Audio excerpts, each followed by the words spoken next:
All sorts of firsts and all sorts of, well, the last time that happened was way back decades ago when Michigan and Michigan State get together in East Lansing this Saturday. Huge game in the Big Ten Eastern Division, 7-0 versus 7-0. We got Ryan O'Blennis on the line from the Only Colors, the SB Nation platform from Michigan State. We would ask that you would check out their platform as well as like the video, share these videos out on social media, and subscribe right here at the Voice of College Football. Hey, Ryan. Hey, Mark. Thanks for having me back. Of course. Thanks for coming on to talk Michigan State. So this is always important within the state. This is always important to Big Ten fans and, of course, Michigan State fans. But, man, 7-0 versus 7-0. I believe I heard on the Big Ten Network today that this is the first time we've had this matchup this late in the season, undefeated team since 1964. And like I mentioned off the top, there's probably a long list of those kind of type of statistics and fun facts concerning this game, because this just doesn't happen in any rivalry very often, but especially it hasn't happened in this one. Yeah, I believe it's the first time in general since 2010 that both teams are undefeated, but I think that might have been 5-0 or 6-0. So, yeah, it's been a while since both teams were 7-0. I also believe it's the first time since the 1960s when both teams are ranked in the AP Top 10. So it's a bit of a different feel, pretty high stakes this year. Absolutely. And so let's focus on Michigan State, and then we'll get into the rivalry. So with Michigan State, last effort was against Indiana, of course, the bye week. This past week, really that was the first game where the offense was working maybe a little less than effectively. Kenneth Walker held 84 yards rushing. Those deep shots in the passing game weren't as frequent as they had been for a quarterback in Peyton Thorne, who had 15 touchdowns and 4 picks coming into this game against Michigan. So any concerns about the offensive lack of explosion and efficiency in that Indiana game? I think that a lot of credit there needs to be given to Indiana and their game plan, and they shut down, Kenneth Walker in the running game, and they just kind of caused havoc there. Jaden Reed did have a drop on what would have been one of those long touchdowns and kind of would have shifted the momentum of the game. But yeah, for much of the season, it was Michigan State's offense that was pretty much winning these games, while the defense played a bend, don't break style. In that Indiana game, it was the defense that won that game, holding the Hoosiers out of the end zone for the majority of the game. I think they only allowed 1 touchdown in that whole game, and getting big sacks and big turnovers when it counted, when the offense was struggling. So I don't think I really have any concerns about the offense moving forward. Michigan, is a really tough defense, and they're not going to allow a lot of big plays like that. But I think that I was more encouraged from that game, seeing the defense actually step up, because for a lot of the year it was the other way around. We've got Ryan O'Blennis on the line, Michigan State's SB Nation platform, the Only Color. So check out his work, the rest of the staff over there. Please hit the like button as we provide you with college football analysis every day, best discussion, debate, and analysis right here at the Voice of College Football. So as you look at it yourself, plus certainly with a number of your media folks that both at your site and elsewhere, and the fans chiming in, really grinding down the X's and O's and the matchup of this one, where do you feel as though Michigan State strong, may have an advantage? Not that Michigan's really weak anywhere on either side of the ball, and where might the concerns lie for Sparty? Yeah, so I think the big thing is, when you look at Michigan, is that they're a top 5 team rushing the football. They average something like 253 yards per game. That's what they want to do: run the ball, grind you out, grind the clock. What they're not very strong at is passing the football. I believe they rank something like 104th in the nation and average less than 190 yards passing per game. So I think, the key matchup here, what you want to do if you're the Michigan State defense, is shut down the run with Blake Corum and Hassan Haskins, and force Cade McNamara, or if he's in there, J.J. McCarthy, to beat you in the passing game. I think that another key matchup where the game is going to be won is in the trenches, because Michigan is a very good team at running the football. Michigan State's a very good team at running the football. Michigan's a good team at stopping the run. Michigan State's a good team at stopping the run. So those are going to be the important matchups. But, where the difference could be made is in that passing game, especially if MSU forces Michigan to beat them in the passing game, shuts down the run. And then for Michigan State, if, Peyton Thorne can hit a couple of deep shots to Jaden Reed or Jalen Naylor, that's going to open up the game. Or, if those guys are covered, maybe it's a game where Trey Mosley, the kind of third receiver, has a big day and makes a difference. But yeah, so the biggest matchup to me is, can Michigan pass the football? Because they honestly haven't proved that they can really do that yet. Christmas is coming, folks. We've got an Amazon link in the description section below. So basically, that's the same shopping experience. So please use the link that we provide. Doesn't cost you a penny. Again, same shopping experience, and you help us build the channel. And we know you're going to be on Amazon for the holiday season. We got Ryan O'Blentis on the line from the Only Colors, SB Nation, Michigan State, Sparty 7-0. Amazing Blues 7-0. I just checked you on 2010. So my first thought when you said 2010 and they were both undefeated is that Michigan State had a great year. They played Alabama on New Year's Day. They tied for the Big Ten championship. So that made sense. And I thought, Michigan, wasn't that like a 7-6 season where they got blasted in a bowl game? But yep, got off to a 5-0 start before Sparty took them down 34-17. And then they imploded from there. Towards 7-6 and Rich Rod's last season in Ann Arbor. All right. Your thoughts and remembrances of this rivalry. What comes to mind when people bring up Michigan State to you? I think the first thing that probably comes to mind for me, and probably a lot of Michigan State fans in particular, is the 2015 trouble with the snap game.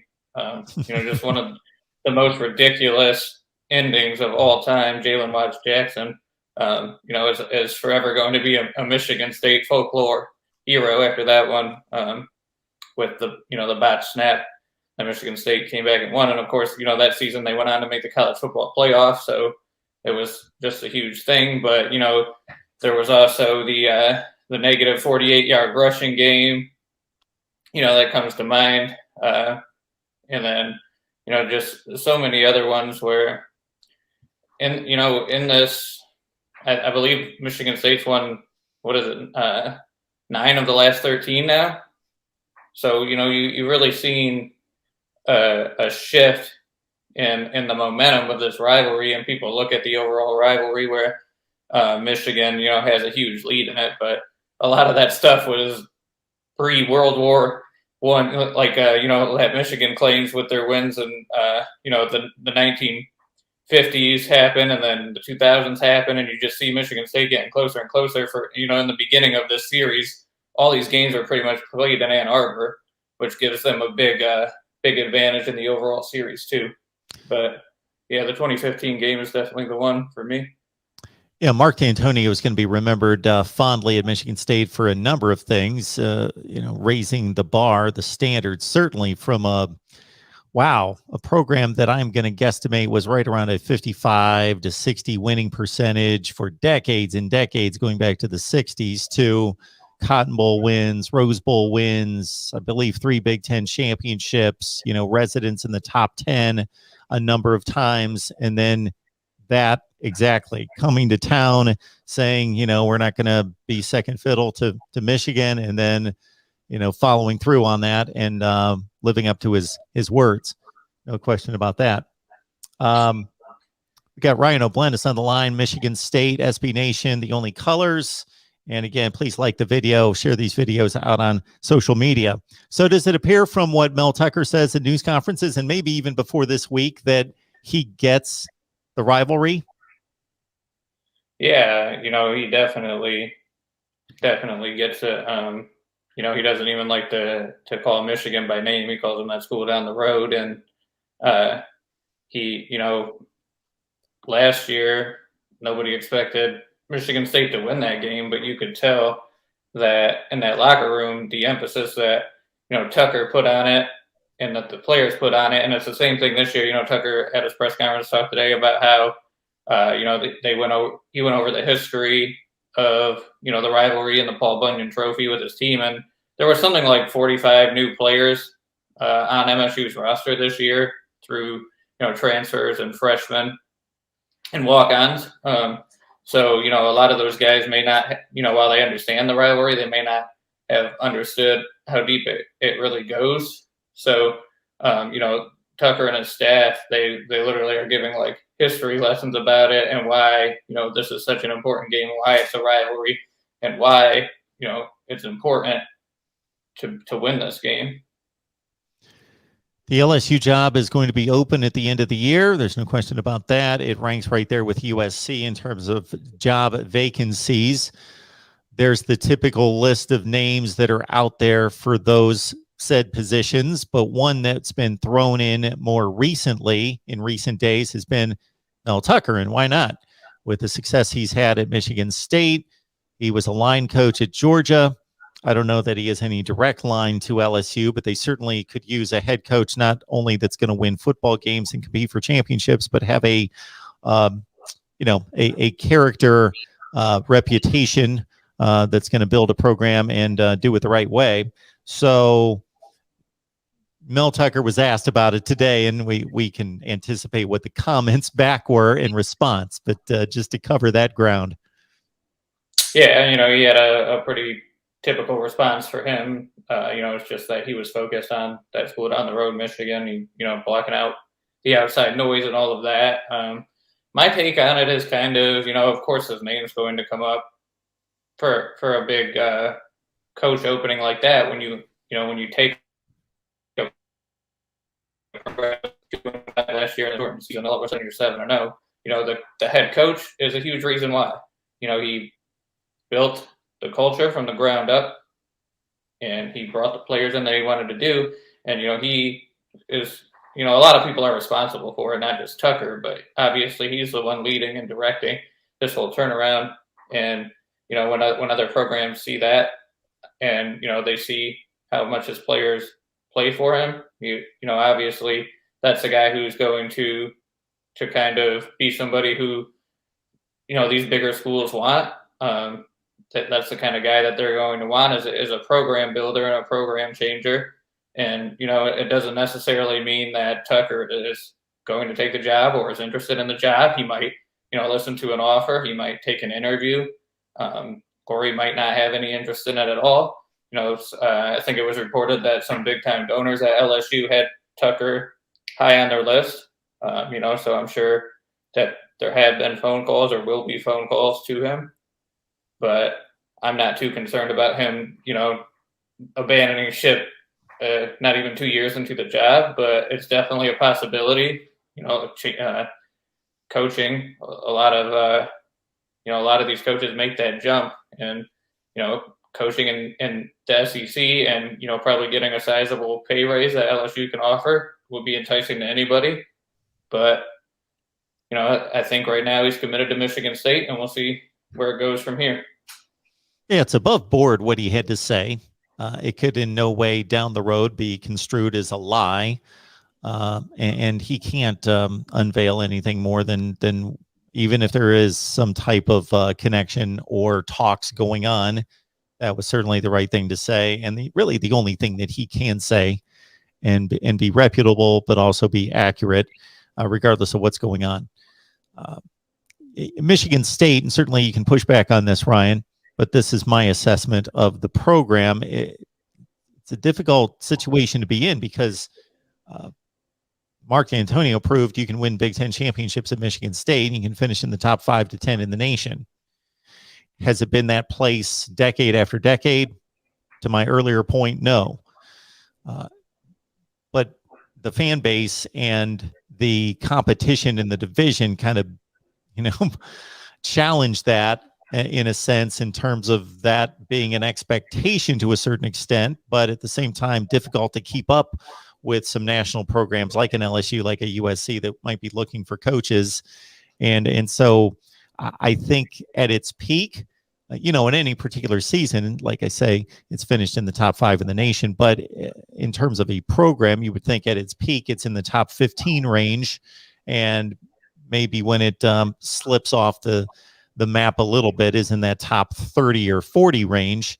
But yeah, it's kind of a difficult place to to win big and maintain that and keep the coach and all of that in play, considering the competition, both in the division and outside? Yeah, so I mean, there are certainly bigger programs out there who have, bigger budgets to pay head coaches if they want, such as Mel Tucker, and more resources for things like assistant coaches and facilities and things like that. But that said, Michigan State is not a small program by any means. They have the resources that they need where they can make an effort to keep Tucker. I don't know if they can offer him, as much money as LSU would be per year, but they could do other things, to really entice him. And, some people might look at Michigan State as kind of a stepping stone program. If you recall, Nick Saban went from Michigan State to LSU, and Tucker coached with Saban at, Michigan State as a grad assistant, and then followed him to LSU. So, maybe he wants to have some sort of similar trajectory to that. But, at the same time, Michigan State is definitely a program and an institution that has the resources available to keep him if they are willing to make the effort, of what he demands to keep him. Folks, when you shop at Amazon, please use the link in the description section of the video. That helps us build the channel, and it's the same shopping experience for you and costs you not a cent. Ryan O'Blennis is on the line from SB Nation's The Only Colors. Michigan State, noon Eastern, Fox, huge, 7-0 versus 7-0. And this is going to be life in the Big Ten Eastern Division for the next month. Is going to be watching the likes of Michigan State, Penn State, and Ohio State battle it out. So it should be intriguing. One last thing for you, Ryan, that comes to mind. With all the success of the Michigan State team and the wins over Miami, Nebraska, otherwise have been impressive. Does the pessimistic Michigan State fan basically say, we haven't beaten a team with a winning record yet? This is good. We're better, but I got to see it against somebody like you're facing this week. Yeah, those comments have been made, and Michigan State hasn't faced, the toughest schedules, but still, when you go down to Miami and you face a team that was at the time ranked top 25 and you run them out of the building, you're doing what you're supposed to do as a better team. So I don't get too caught up in, the opponents have a losing record. They've done what they're supposed to do against these teams and beaten all of them. So the Nebraska and Indiana games were a bit of a struggle, and every other game was pretty much a runaway. But I think even a team like Indiana, their record is poor, but they've had an insane schedule to start the season. I think they're a better team than the record show. They got blown out of the water by Ohio State this past weekend, but they gave Michigan State a really good effort, and a team like Nebraska, they could have quite a few more wins right now too, but they often seem to shoot themselves in the foot. So, and then Miami lost De'Aaron King in that Michigan State game, and they got a big win this weekend too. But their season hasn't gone great. But yeah, these teams are none of them are slouches. None of them are great top tier teams. So obviously a win against Michigan, that's 7-0. That is a top 10 team in the nation that is really strong on defense and has an incredible rushing game on offense. You win that game, and I think you'll start to get more of that, not only from the Michigan State fans, but from national recognition that maybe the Spartans are for real. So this is a key game. This is the game that matters most so far this season. The next one's always most important, but this week it's Michigan week, and that means a lot to Michigan State and the program. And I don't think that they're necessarily worried about national exposure or how people look at them, but what they are worried about is beating Michigan and keeping the Paul Bunyan Trophy in East Lansing.